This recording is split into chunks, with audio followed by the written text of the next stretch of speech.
Mr. P. Balaji. Mr. P. Balaji is the Chief Regulatory and Corporate Affairs Officer of Vodafone Idea Limited. An electronic engineer from IIT Roorkee and an alumni of IIM Ahmedabad, Mr. Balaji's expertise varies from finance, marketing, communications and strategy building.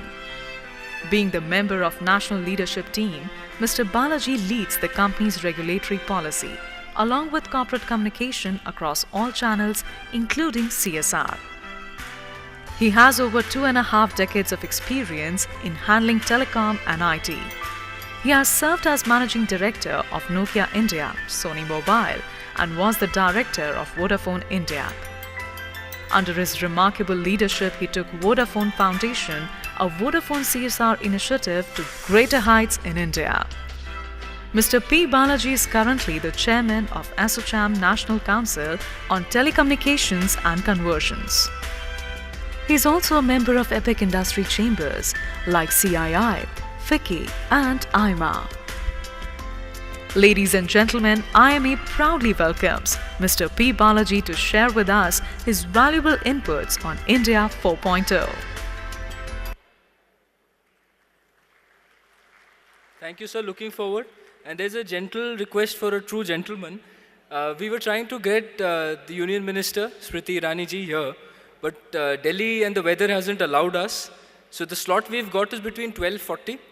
So in case we are able to get live across to her, we would request a gentleman's pause. Absolutely. Thank you. Absolutely, Ashwin. We spoke about it, and I said, change is the only constant. You guys are dealing with it, and getting your chief guest to join you guys here remotely. That's the power of technology, that's the power of attitude, so absolutely I'll be happy to comply. Mr. Mishra, Ashwini yourself, my dear friend Ajay Mehta, and all of you wonderful people from Indore Management Association and students. Absolute privilege to be here with all of you. I think Ajay has kind of made it quite easy for me to run through what I have in my 20-odd minutes of presentation. But let me first congratulate you as Indore Management Association to choose a theme which couldn't have been better or more relevant to all of us. Relevant to us as individuals, relevant to us as institutions, as corporations, as society and as nation. I represent here Vodafone Idea Limited, a joint venture between Vodafone Group and Aditya Birla Group.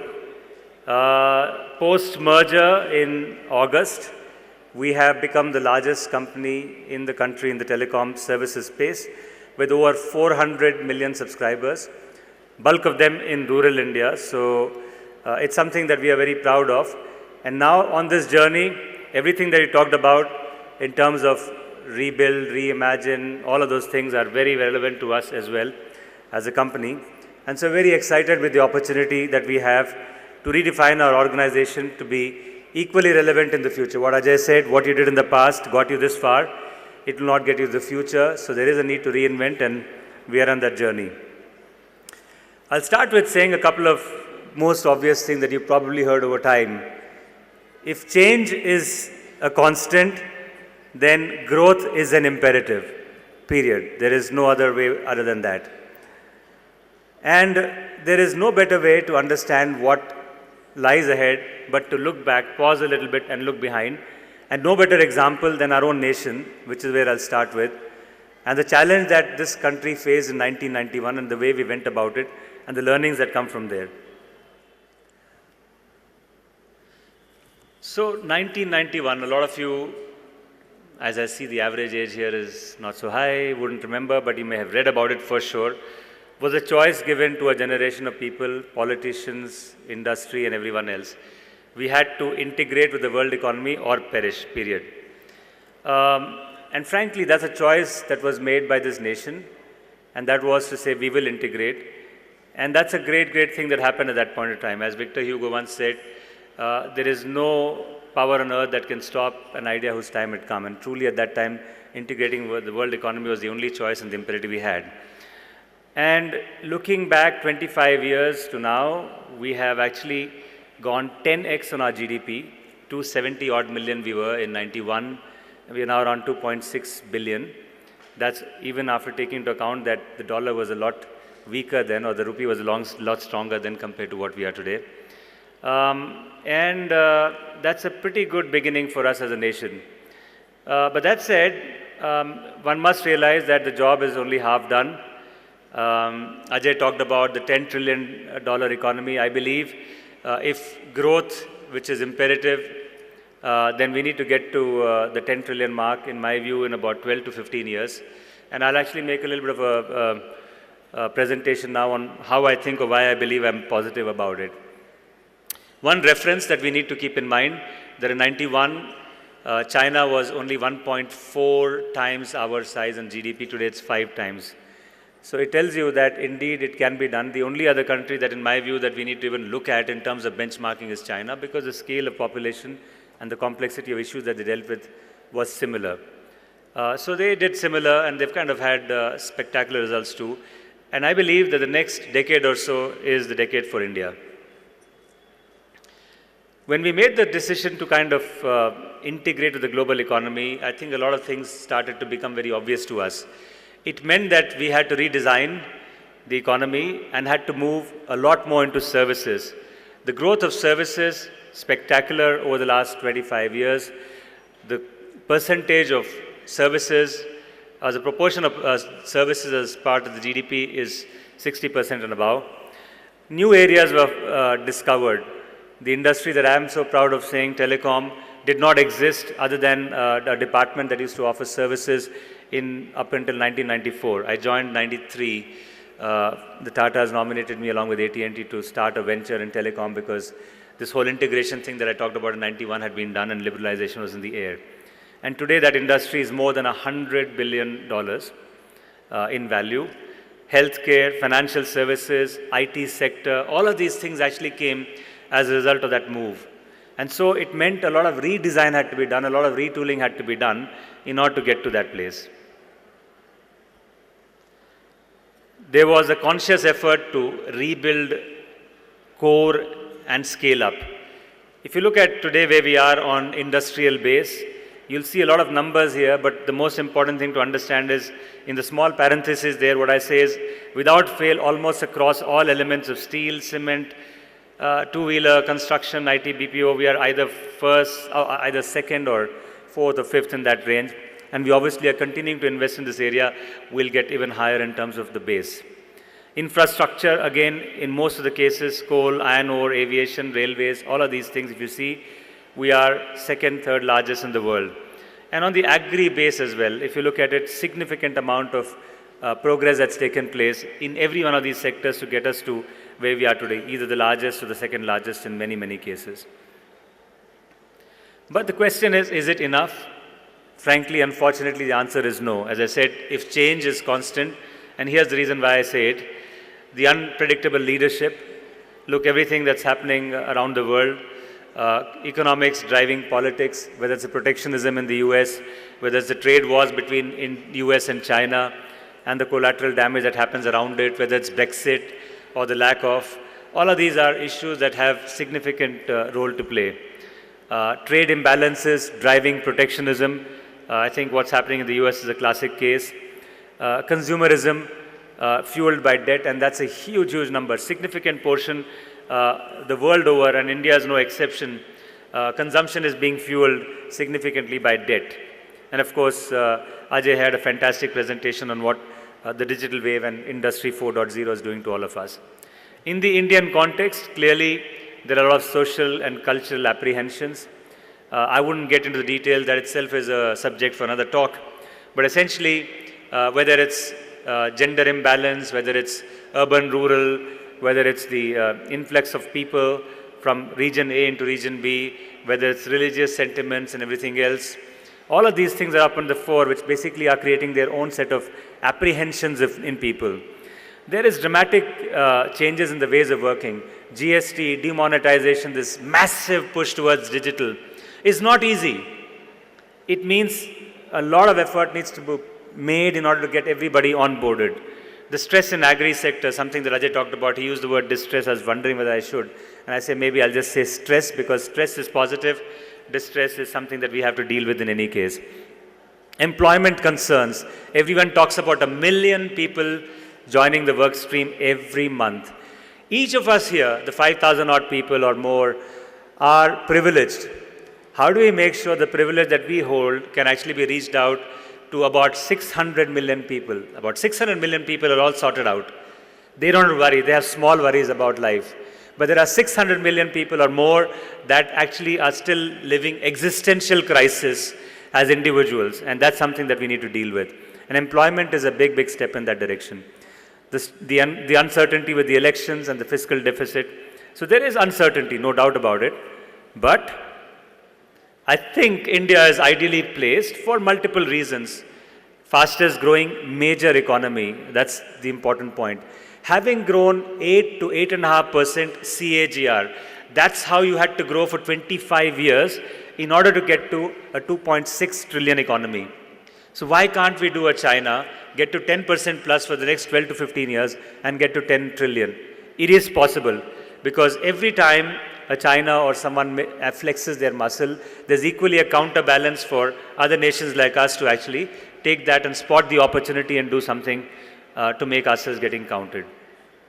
Youngest country in the world, at least for the next 3 to 4 decades, we're going to have about 2/3 of our citizens in the working age category. Itself an opportunity, I would say. Some would say, oh, is there a problem? But I don't think so. We are actively embracing Industry 4.0. What Ajay talked about happening in India across governance, across corporate sector, across social sectors is unprecedented. A vibrant startup ecosystem, the new age technology being adopted, AI, IoT, big data, rising middle class and their growing aspirations and therefore their desire to do more. When you have aspiration, that's good. Ambition is not bad. It is something that basically makes you do things to change status quo and to grow, which is always good. And therefore, an opportunity for us to become a superpower. But the fact is, there is things to be done. There needs to be a dose of realism. Basic economics talks about things that we need as resources to make things happen. But I'll just use the theme that you have so aptly chosen of rethink, redesign, and rebuild. A few years ago, when we were $1.5 billion economy, we said, you know what, India needs to become a 5 trillion economy in 2025. That was a big goal. I think today, as a nation, we are dreaming big and we are saying the right vision for our nation to get the next 600 million people into the mainstream is that we need to become a 10 trillion economy in 2030. Give or take a year or two, you can do the maths, it's not very difficult to figure out that if certain things fell in place, it can happen. The uncertainty the world over is actually an opportunity for our nation. And I would now go on to the opportunities that we have to kind of scale up certain things. If you look at growing at that rapid pace, the one thing that we need is to accelerate investments. You don't have investments, you don't get to growth. Because unless you do that and kind of build for the future, there is no way that you can actually deliver on that. Now, India traditionally has been a high savings economy. 32% is the savings rate in the country. And if you actually use that savings in order to be put into productive assets, that's one way to kind of generate internal accruals or internal domestic investment. But the fact is, we need to kind of grow at significantly higher pace. Just look at the math. If you look at the market cap in the country, we talk about 2.3 trillion, roughly the size of our GDP.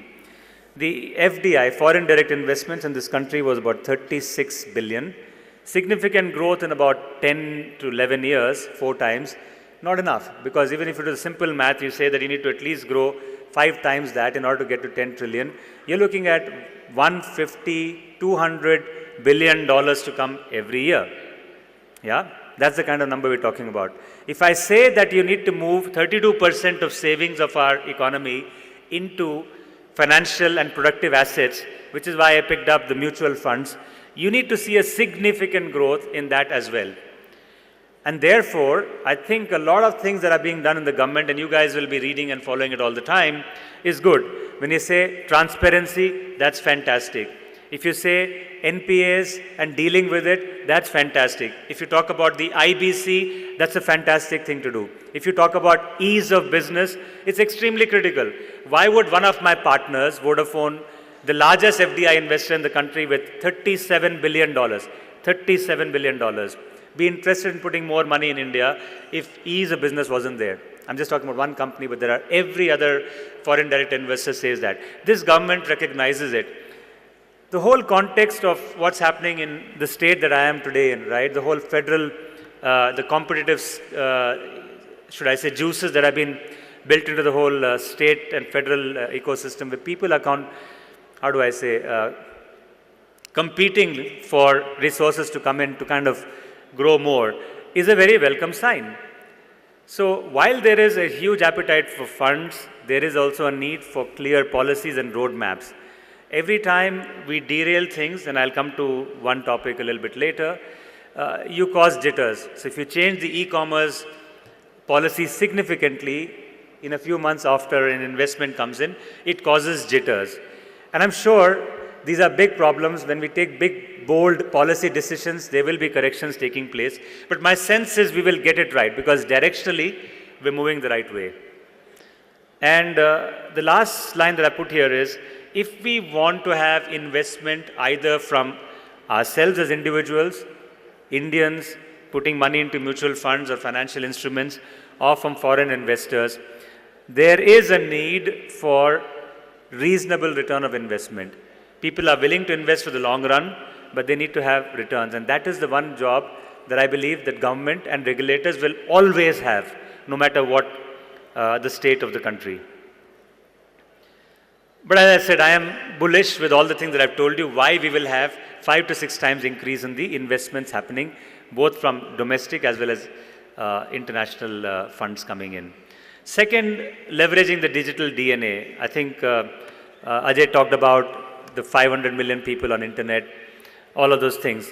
But the need is to drive that to over 800 to 900 million, because the rest of them are young, tiny toddlers. You can put devices around them, but giving them a device in their hand itself, I think, is not desirable.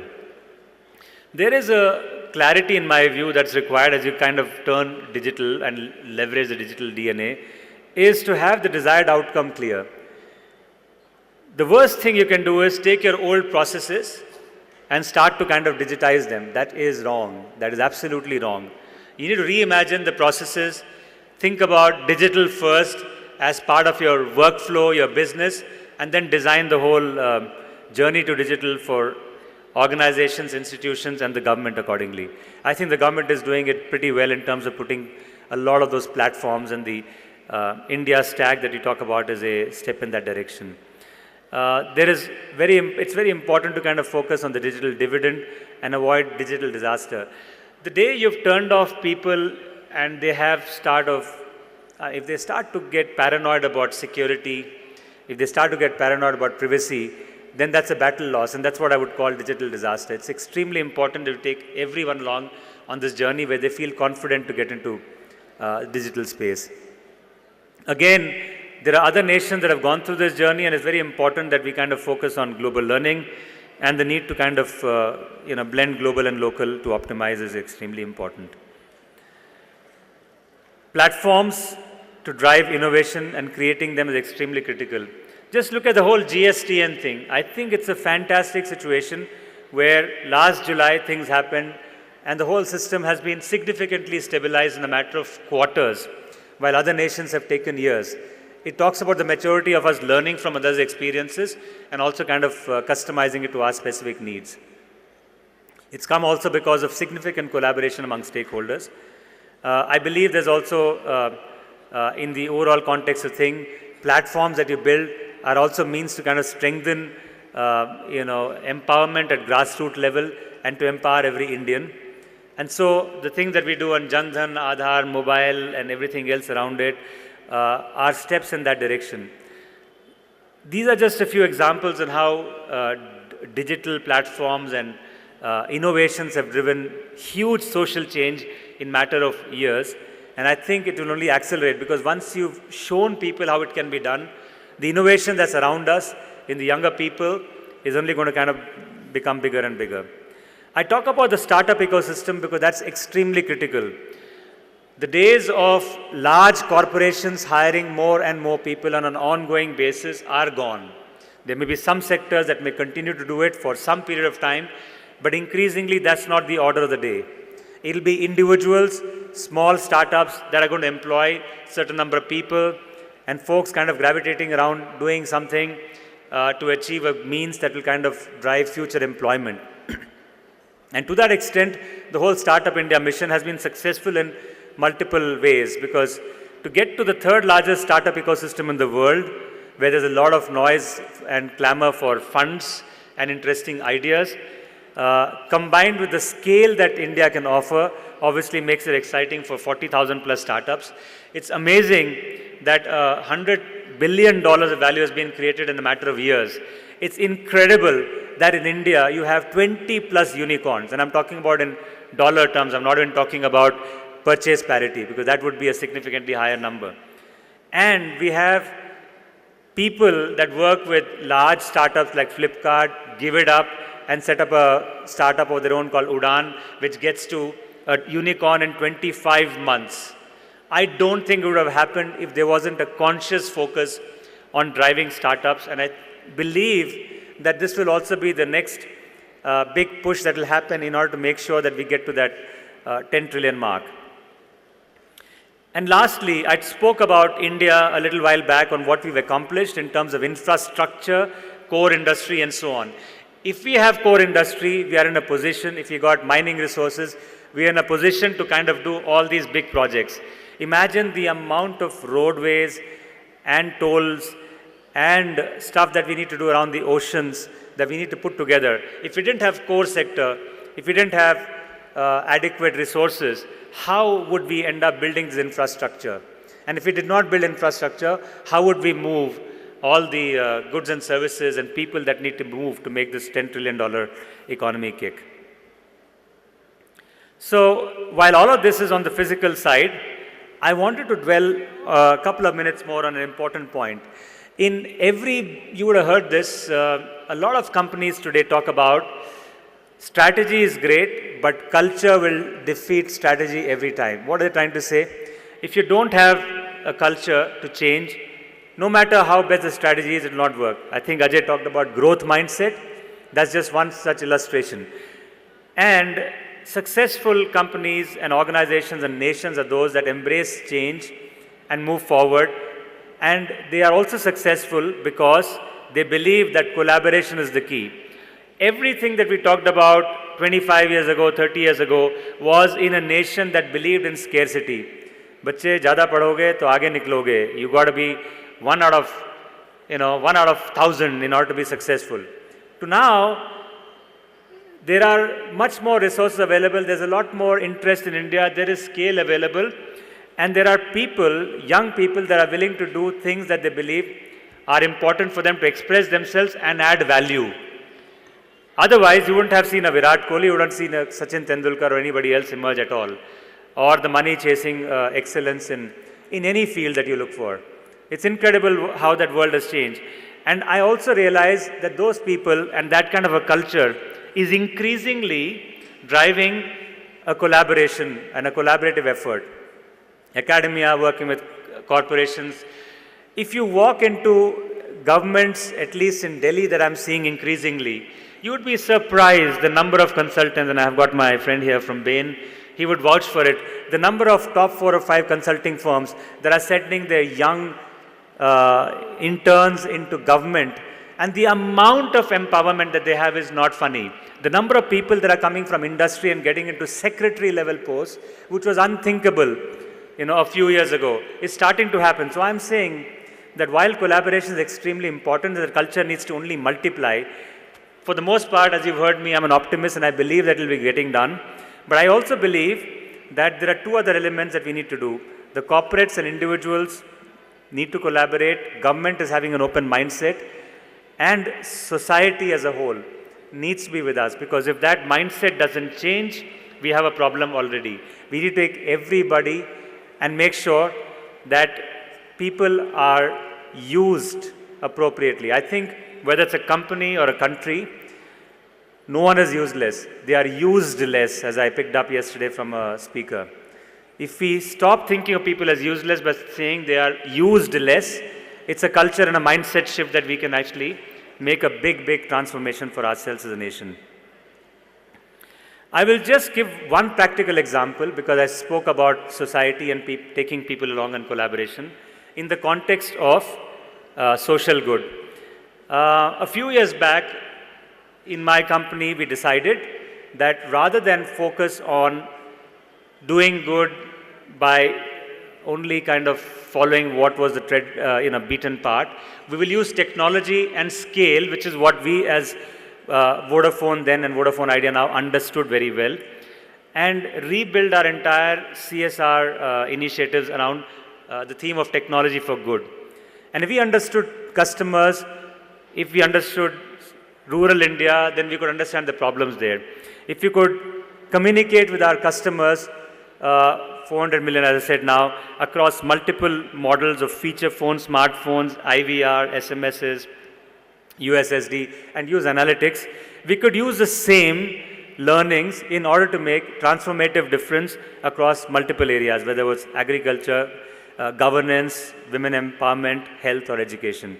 I'll just pick up one illustration on a project that we called Jadoo Ginni Ka. I talked about culture change. This whole thing started when demonetization took place. And we figured out that a lot of our NGO partners with whom we were working saying, boss, there is a dearth of understanding of financial literacy. People don't understand simple things like simple interest and compound interest. I spoke about all of us being privileged. We understand what compounded and simple means. A lot of people do not get it. People said the government has its schemes, they talk about their schemes. Banks definitely are doing what they have to do to educate people, but from their own specific perspective. No one is building at the bottom of the pyramid the ability to understand the basics of savings, earnings, bookkeeping, all of those things. So we said, okay, let's get down that journey. And we said we can't do it by ourselves. We got the best brains across sectors. Financial sector, NGOs who had worked with it. We actually use things like focus groups, which you as students would be talking about. You know, that's our marketing trick, right? To figure out what level do we need to kind of make the curriculum, even if it's digital in nature, such that they're able to grasp the basics of it. And so we created this project called Jadoo Ginni Ka. The first name that was suggested by people was things like Saksham, Sakshar, and this and that. मैंने कहा boss लोगों को समझ में कैसे आएगा sir क्या मतलब है गिन्नी everybody understands Ginni gold coin right so we said we as Vodafone understand PUG it stands for network quality whatever so let Ginni then become like the Zuzu the whole thing about telling people what financial literacy is so we created Ginni मैंने कहा गिन्नी लोगों को समझ में आ जाएगी it's a universal kind of a thing Ginni in English Ginni in Hindi and just from the name to the composition of the modules and the way we designed the whole learning mechanism has helped us with very small amounts of money create IPR that we have readily given away to people that want to take on their ongoing projects, whether it's state governments, central governments, or a lot of companies that have grassroots availability, 10 hours to teach people what the basics are. You would be shocked. I was in a couple of those sessions, the early sessions. You know, there's this lady who was about some 50 odd. This was in a rural area in UP, just a few tens of kilometers. You step out of any Indore, Lucknow, anywhere, you'll find that you're in rural actually. And at the end of that session, you know, there were modules of 2 hours. She suddenly got up and became very agitated. So the instructor asked me, Madam, kya ho gaya? कहते I want to finish and go and tell that that moneylender of mine, I'm going to give him a slap. Why? Because he charges me, he says only 4% a month. I just realized that it's 65% on a per annum basis. This is absolutely nonsense, and I'll teach him a lesson. The fact that we can make a difference in lives at such basic level is what technology and collaboration and putting simplicity in our solutions and outreach programs can tell us. I just gave you that as an anecdote because it happened right in front of me. There are many, many such cases I can relate to. But because we are able to now get people to collaborate and create simple enough tools, and we focus only on our core competence. We don't say we did it. We don't say I did it. We said, We as a team have done it. And so, from an expected outreach of 1.3 crore people that we thought we will do in 3 years' time, we are now in a position that we are confident with the support that we've got from our partners that we will scale it up by a further 1.7, which means we'll get to 3 crore people in the same period of 3 years.